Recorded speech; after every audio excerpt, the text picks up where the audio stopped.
everybody, I'm Jaden Albrecht, Product Specialist with Future Ag. In today's video, we're going to go through how to calibrate the Simon Accu-Volume system. So what this system is it's actually reading the live pressure that's inside the tank when you have liquid in there, instead of relying on the flow meter calibration. So I just wanted to go over why Future Ag has decided to put these Accu-Volume sensors onto our sprayers. So fill flow meters, which this sprayer actually has, is not the most accurate meter on the market. So the reason fill flow meters are not as accurate is because they'll count anything that physically goes through them. So whether that's air that's in your line when you're waiting to put the liquid in, or if you're got any debris in there, or your chem handlers kind of introducing air into the system, just really anything. So what it does is when you connect up to the front fill or the side fill here, it sends the liquid through and underneath the sprayer in our case and through our fill flow meter. But anything that actually physically goes through that meter, it's going to count. The Simon system, however, is only counting what's physically being put into the tank. Because liquid has pressure, it's a pressure sensor, so it's not counting any of the air or the debris, so we can actually get a more accurate fill volume out of the Simon system. And so that's where we've seen the greatest improvement, is when we fill up our sprayers, we are actually way more accurate at knowing how much volume is physically in those tanks. So what this system does is it's a live system. We'll show you underneath where the sensor is actually located, and it's reading kind of like weight does on like an air cart, but because it's liquid, it needs to be a pressure system. So in today's video, we're going to go through and learn how to calibrate this system. Right now, I believe we have 1,650 gallons in this tank. Is that correct? Yeah, so 1,650 gallons in this tank. It is rated for 1,600 gallons, but if you fill our sprayers full, we can actually fit 1,650. Just a quick note on here, this process will work for any sprayer. It does not just have to be our Case IH 4450s. This is just what we've decided to show you guys how to calibrate the system on. So if you come take a look here on this screen, you'll see that right now it's reading 1,587 gallons. We have put more than that, so we're going to go through and we're going to calibrate it. So in order to calibrate it, first you need to load liquid into your sprayer. You can either do that through our side fill here or on our front fill. It doesn't matter how you do it. And then what we'll do is we'll go into the cab and we'll show you how to calibrate on the screen in the cab. On our sprayers, we've actually put 3 different screens around our sprayers. We have one on our front fill, one on our side fill, and one in the cab. If you calibrate the one in the cab, it will share that calibration across all of our screens. So there's no need to calibrate each screen individually. You do have to have liquid in the tank. You can't manually enter calibration numbers, okay? So before you go into the cab, you want to make sure that you have your sprayer tips that can spray the most down, especially if you're doing this stationary, because otherwise you'll be here a little bit longer spraying. You can do this in the field as you're spraying chemical. It doesn't just have to be water. That's what we've loaded in because this is what we have here at our shop. But you can do this with the chemical you're spraying as well. You just have to remember to stop and input at each increment, which we'll get to when we go up into the cab. Okay, I'll show you where the sensor is located. For us, we put it underneath the very bottom of the sump of the tank, but you can put it on wherever the machine will allow it, where it's easily accessible. If you look up here, this is actually where the sensor is, and we actually plumb in a little drain. So for the winter, when you winterize the unit, you actually drain it out so the sensor doesn't freeze. Okay, so just in case if you don't have a tank selected before you start the calibration process, you're actually going to select your tank by going into the volume meter there. That opens up our calibration screen, and then you're going to go into select tank. So you want to make sure that you actually have a tank selected prior to starting your calibration. Once you have it selected, just go ahead and hit the OK button, and then it will give you the increments that you're going to be spraying at. If you're using a 1,200 gallon or a 1,000 gallon tank, your increments are going to be different because the tank is shaped differently, but you want to make sure you start with values in there. Try your best to best match the gallons of tank that you have with the profiles that are preloaded, and then we can continue on with the calibration once you make sure that a tank is selected. Okay, so now that we've hopped in the cab, I've turned the sprayer on. One thing we want to make sure that we do is that we tell the sprayer how much is in the tank. So like I said earlier, we're at 1,650 gallons. If your sprayer won't let you put in 1,650 gallons, just navigate to your UT menu, the rate control module, tap on your tank fill icon, and you can set your tank capacity to 1,650. If this is set to 1,600, it actually won't let you put 1,650 in there. Once that's complete, you will hit the checkbox, hit your right over arrow to select the tip. Right there, it says select tip. We want to make sure, in this case, we have 08 tips pointed down. We want to make sure that the sprayer knows that so that the correct rate and flow is going through our booms. Once that's selected, just go ahead and hit the checkbox, and then we're actually ready to start calibrating. Okay, so to actually calibrate the Simon system, once everything's booted up, this is your main page here, okay? All you do to enter the calibration screen is you're gonna tap where the fill level is, and this is your calibration screen right here, okay? So again, you have to have a full tank in order to do this. You have your increments that it wants on the left-hand side in these black boxes here. This is how much is in the tank.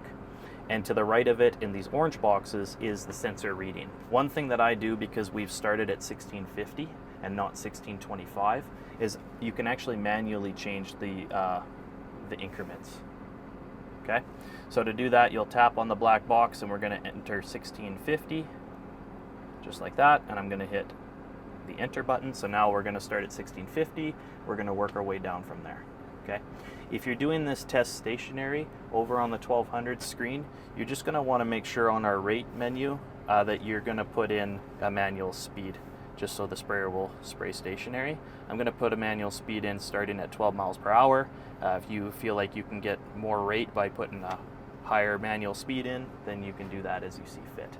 Again, if you're spraying in the field with chemical, you don't need to do this, but what you will need to do is when your monitor is reading the next increment, you'll have to stop and then calibrate it. So if we focus on our Simon system, we are currently at 1,650 gallons. So to calibrate that, here's our sensor reading in the top right corner. This is what it's currently reading. We can see that those values don't line up. Okay, so what it's currently reading is 3,442 to 43. It thinks that 1,650 is actually 3,600, which we now know is incorrect. So to calibrate it, we're just going to tap on that 3,600 next to 1,650, and it's going to ask, do we want to update it to this current value? I'm going to hit yes. Now you see how these two numbers have started flashing? The reason it's flashing is because the increment below it has a higher calibration value. With a pressure system, the more liquid you have in the tank, the higher the pressure is going to be. So it cannot possibly be lower at 1,600. Okay? So what we're going to do now is we're going to turn on the sprayer. I have a manual speed in because we're sitting stationary. Again, we are just spraying water, but if you're spraying chemical, you would start spraying at this point, and it's going to start spraying, and we're going to watch this come all the way down to 1,600 gallons. Once it's at 1,600 gallons, we'll stop and we'll update to the next calibration factor. Okay, so we've sprayed our tank down to 1,600 gallons, and we're just going to repeat the process. So over on our Simon system, where we have our 1,600 gallon interval, I'm going to tap the 3,500 next to that. This one. And it's going to ask if I want to update the cal factor. I'm going to hit yes.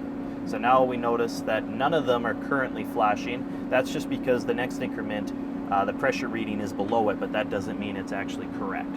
So the next increment it wants us to spray down to is 1525. So I'm just going to turn on the sprayer, and we're going to spray down to 1525. And we're just going to do this process all the way down to the very last increment. Okay, we've sprayed down to the next increment of 1525. So again, we're just going to repeat the process over here where it says 1525. I'm just going to update my cal factor. I'm going to hit yes. And then we're just going to keep going. We're just going to keep going through the rest of these, and then we will be back once this is all completed. You're just going to redo this process until you're at 0. All right, so we've sprayed down to 100 gallons. I just want to show everybody the final steps here. So we're at 100 gallons. Again, our sensor's reading 1206, but it thinks that it should be reading 1,000. We're just going to update that to 1206. And then we're going to continue spraying, and we're going to watch it as it comes down to 75 gallons. When it's at 75 gallons, we're going to stop the sprayer.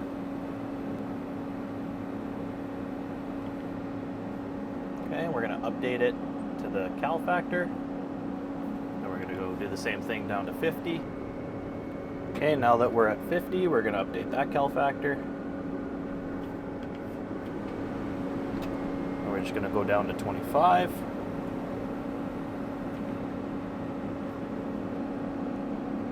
Okay, and then so for the last step, you're just going to spray until the sprayer actually stops spraying. So even if this reads 0, we want it to actually be fully empty to get an actual 0 cal factor. So we're just going to do that. Once we're at 0, we can see that our 0 reading is 791. It thinks that that sensor reading should be 800. Not terribly far off, but we are going to update it to 0. Hit yes. Once you have completed the calibration, okay, now you have to save it. If you hit select tank, you're going to lose the calibration, okay? So to save it, we're actually going to save it to the internal SD card, okay?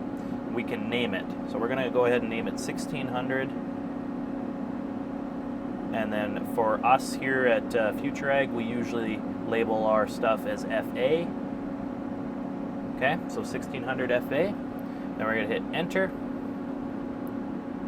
So now we see that we have our calibration, and our calibration is complete. Okay, now that the calibration is complete, I just want to go over the main home page of this display, just explain it a little bit. If we start in the bottom left corner, we have this plus icon right here. This plus icon is for your backlight. If it's too bright or too dim, you can adjust that backlighting. To the right of it, you have an on-off switch, which makes the display go on and off. I believe it's just the display, the power is still there. In the middle, this one confuses people. So this would be what we would refer to in the case world as the sparge alarm, to let you know to turn off your sparge, or agitation, depending on what kind of sprayer you run. You might know it under both names. So what this is you set the volume you want it to alarm at for how much is left in the tank to turn off your sparge. So how you do that is you would tap where it says 150 right now. Yours will probably say 0, and you can set a custom amount for when you want to be alerted and reminded to turn off your sparge. To the right of it, you have the density. Water density is what's default in there, and that works for us because that's what we calibrated it at. And then in the top right, where it says fresh water is at 0, so you could actually put an additional sensor in your rinse tank if you wanted to. We don't have that in ours, but if you did have the additional sensor, you could actually see how much is in there for volume. But on ours, it'll remain at 0.